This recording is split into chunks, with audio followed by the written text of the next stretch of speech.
Okay, so I'm going to do the profile crank install as I promised. I will be removing these fit cranks and putting brand new profile cranks on here.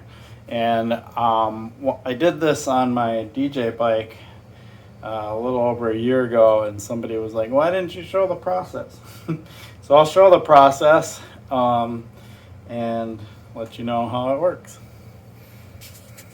Okay, so here they are, and before I get started, I'll just talk a little bit about cranks and the differences a little bit. So this crank is what's called a pinch bolt style crank. As you can see, there's a little pinch, so pinch bolt. So you have this bolt, and then this is kind of the retainer or tension bolt, whatever you want to call it.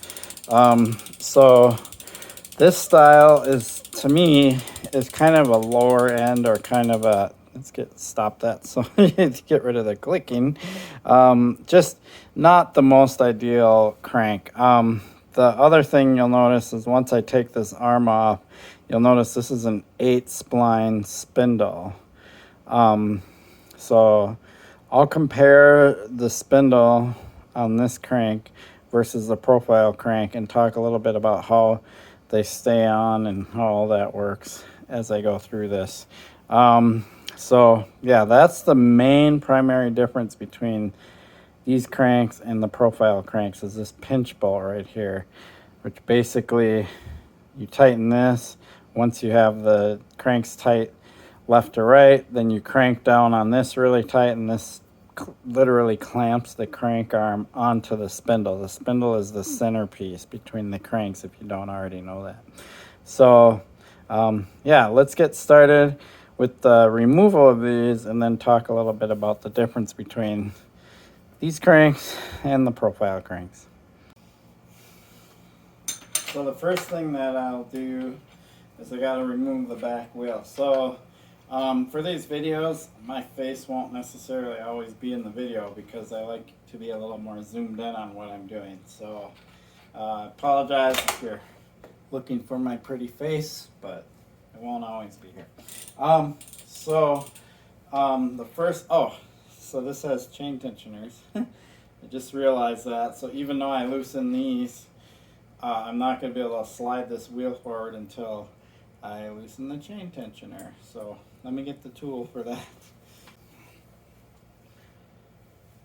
Okay, so I need a little Allen wrench and I have to loosen this. Of course, I drop the tool. I drop tools all the time. So loosen that. And let's see if I only can get away with one side and get this chain off. So I generally just try to, go like that. Guess what? I'm really having a good one here because now I have the bike rack and the crank arm hits the bike rack. I'm actually used to clamping to the seat post so the bike's down lower and I can spin the cranks. Maybe I should raise the seat post, lower the bike, but for this one, what I'm going to do is I'm just going to start removing the crank arm, and then this will easily come apart. So in order to remove the crank arm, you need to undo the pinch bolt first. So we're going to start with the pinch bolt, loosen it, go the other way, and when you're doing work like this and it's you're always at these interesting angles, I don't always remember which way to turn, but it's definitely lefty loosey, righty tighty. So let's see here. Thought I could get that in there, but and it's the same size for both, so that makes it easier. Now we'll be able to pop this off. See, so the crank arm is loose on the spindle already, which pinch bolts make working with cranks a little easier. I don't think they're the best system, or they're not the lightest, and they're certainly not the greatest. They work, but I think they're kind of old school. And I prefer the cranks that just press fit on like Profile. So there we go. Now I don't have to worry too much about undoing the wheel and all that. I can just deal with it the way it is. All right, so there we have it. Another thing that's going to be different is this crank arm requires a bolt to mount the sprocket to the arm, and we definitely won't have that on the Profile ones because I got the No Boss profiles, which don't require this, and I'll show you how that works too. So let's put this stuff aside, and we'll go ahead and move the other crank arm. Okay, so I have one crank arm off. Here's the little spacer. I believe what this does is the sprocket that was on here will allow for 22 millimeter, and then this brings it down to 19 millimeter. This is a 19 millimeter spindle, but sometimes you'll see 22 millimeter spindles, which are generally known to be a little stronger. 19 millimeter spindle, at least for somebody like me, I don't have an issue, but people that are really hard on their bikes and do really big things, they probably want 22 millimeter spindle.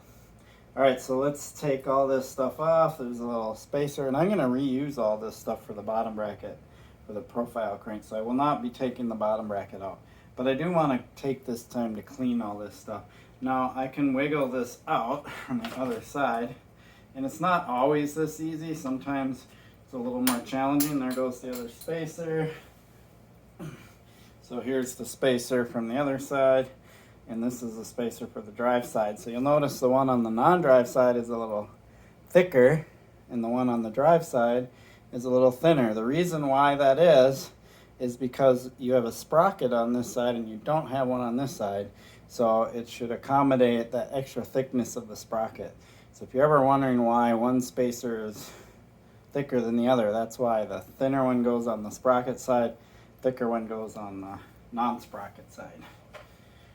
All right, we're gonna set those things over here.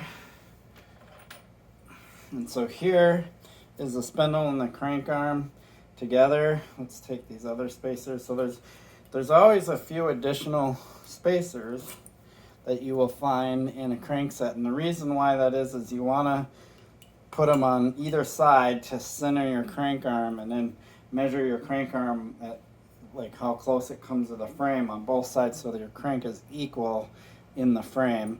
And sometimes you'll want to just add a spacer to one side to move it over or whatever. So these are just for the little fine-tune adjusting of the crank. So let's go ahead and talk about the difference between this and the Profile real quick before I start cleaning and installing. Okay, so here's the Profile spindle. Notice how the splines are much smaller. These are 48, so there's 48 splines all the way around.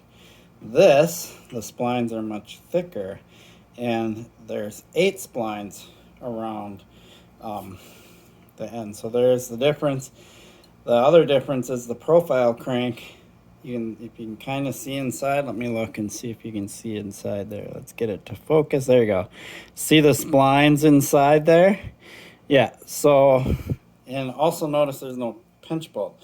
So basically the Profile crank arm goes on here, and it's a pretty tight fit, and there's a tool that they use that you can put in here, and it presses the crank arm on here. Very tight fit, and then once you do that, you put the bolt on there and put it in. And what ends up happening is there's a spacer inside of your bottom bracket. So if you're ever installing a crank, don't forget that spacer that goes in between the bottom bracket.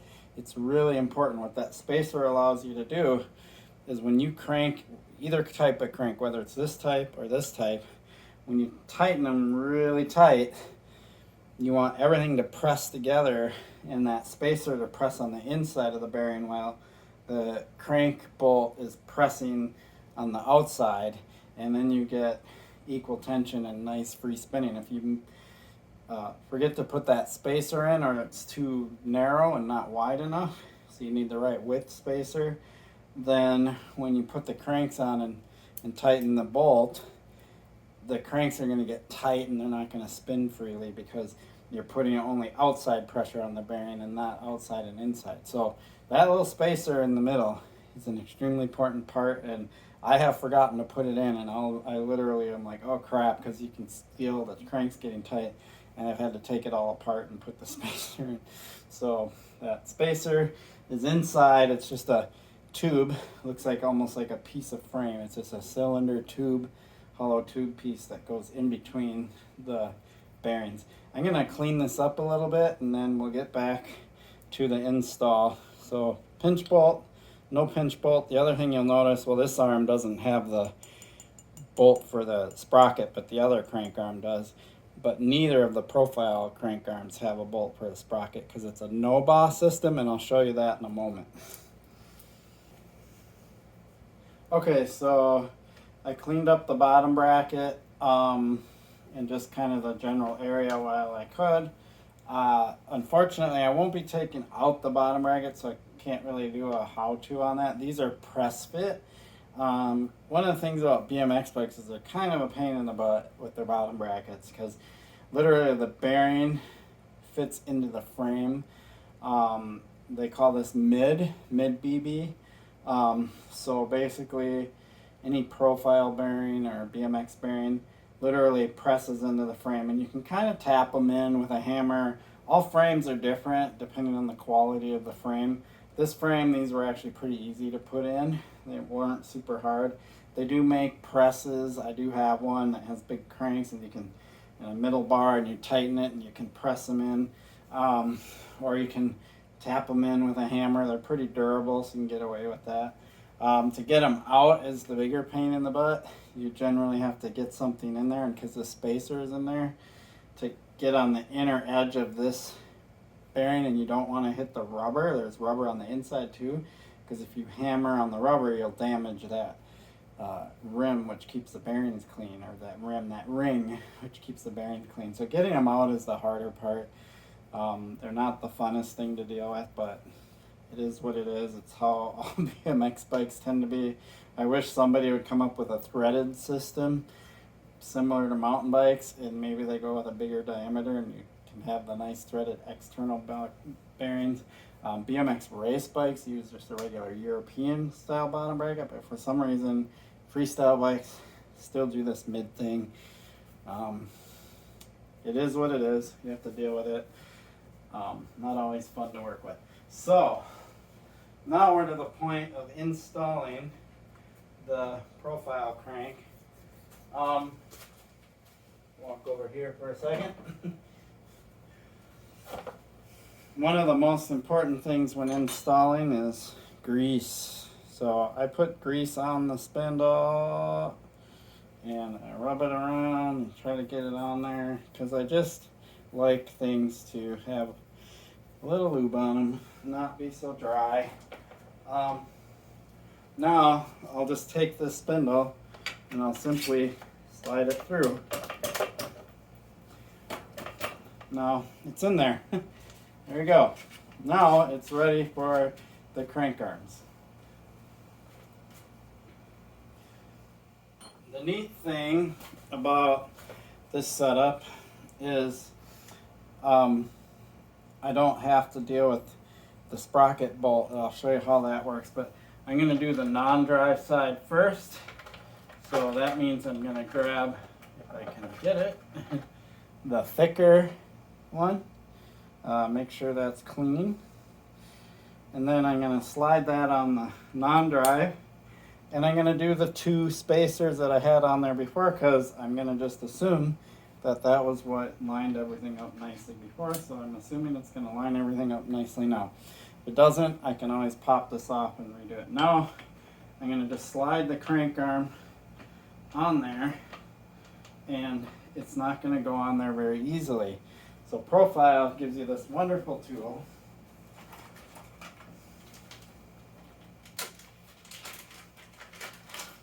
Which I still have in the plastic bag. And this is the crank install tool. So what it's going to do, it's going to thread in here and it's going to press the crank arm on, I want to put a little grease on here, and then so I'm going to do this on the non-drive side, and you're not going to see it very well, but I will do it on this side to get a better view of how this tool works. So, okay, here is the sprocket. I told you I was going to tell you a little bit about the no boss system. So what they do is they put a spline in the middle of the sprocket. This part's steel, so it's really strong, and then this is all aluminum, and that's pressed in there. So basically this is the no boss system, so you're not required to have a pinch bolt, and I really like it. Makes for a much cleaner kind of direct drive system. So the first thing I want to do is put this on, and I kind of want to make sure that that Profile logo is on the exact opposite side of the crank. This slides on there, and sometimes it's a little hard to get on there. This one's actually being a little easy for me. So having a rubber mallet is always handy, because then you can kind of pound this on there and not do any damage to it or scratch it. You don't really want to hit hard. You don't want to risk bending the sprocket. That would suck. But there we go. I made sure I put my spacers on before I put the sprocket on. Those are the spacers I talked about earlier. So now we want to put the other crank arm on. We don't have to worry about that bolt, because the sprockets doesn't need it. And so actually I think what I did is I put it on so that's going to get covered up. I actually don't want that. I wanted to put it up on so it doesn't get covered up. So I'm going to flip it around. Well, thankfully this is easy because I'm able to just flip it around. So, but sometimes they're a little hard, and that's why I showed you the mallet trick. Alright, now the crank arm is going to go on there, and that's actually going on pretty easy also. But I do want to show you how this tool works. So let's show you that just in case it wasn't going on super easy. Is you literally take this, thread it in, make sure that this is on the smaller side. The other side is for removing the crank. This is for installing it. And then I greased the threads already. And so I'm going to take this tool and I'm going to put it in there. Let's pretend the crank arm wasn't going on easy. Then I take my adjustable wrench, and you literally can tighten this and put the crank arm on. Little funny story for you. When I was doing my cassette on my mountain bike, I was using an adjustable wrench. This isn't called a spanner. He called it a spanner, but he posted and he was telling me I was using my spanner wrench wrong. This is an adjustable crescent wrench, whatever you want to call it. Or adjustable open end is probably the most appropriate term, because Crescent is a brand. So he was telling me I was using it wrong because I was torquing this way against the movable piece, and he wasn't wrong. But the thing is when you don't have to apply a lot of torque and you're just needing to tighten something or loosen something, which doesn't require a ton of effort, it doesn't really matter which way you do it. And he was just so adamant about it and made a big deal about it. And I ended up deleting his comments, but he was like, thank me for giving you that advice. And it's like, well, I already know that rule. It's just that I wasn't torquing so hard on the wrench that I didn't really care about which way that the wrench was. So now we're putting that on there. It's gone all the way. I didn't really need to use the tool this time because the crank arm did slide on the spindle pretty easily. But this time, use the tool just to show you how it works. It's a pretty sweet tool, and this tool also can be used to remove when you need to pound the spindle out of the crank arm. You just flip this around, thread it in there, and you can pound the crank arm out.